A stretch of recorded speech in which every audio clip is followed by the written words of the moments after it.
The room is filled with light. A young girl, Emma, around 8 years old, is sitting in the corner, drawing quietly. Her family is gathered around the dining table. The noise from the family is loud, full of laughter and conversation, but Emma is silent, observing from a distance.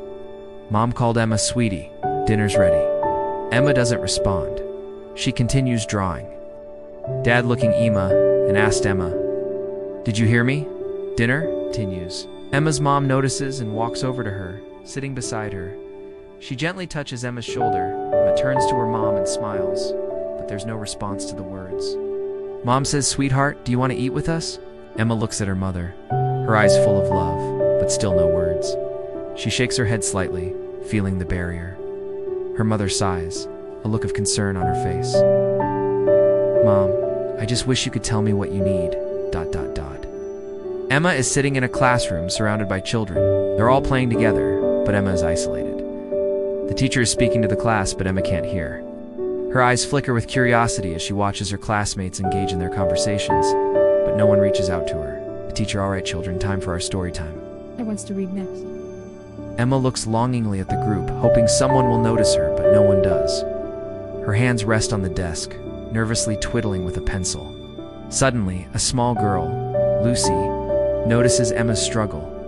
Lucy walks over and touches Emma's arm. "Lucy, hey, do you want to hear a story with me?"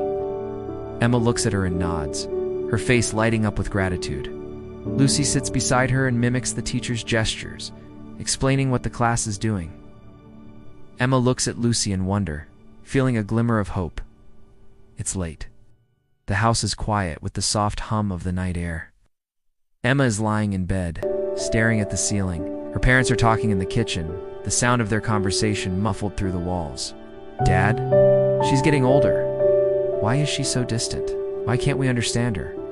Mom, I don't know. I just wish we could talk to her. ...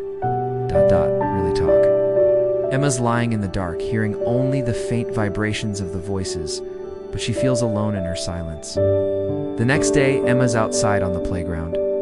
She watches as Lucy and the other children play. The camera focuses on Emma, her hands pressed to her ears, trying to block out the noise. She begins to walk away from the group, slowly heading towards a quiet corner of the playground. Lucy notices and runs after her. She stops in front of Emma and looks at her with understanding. "I know it's hard, but we can still play together. I can teach you how to sign." Emma's eyes widen and she nods slowly, her heart swelling with hope. For the first time, she sees a way to connect with the world.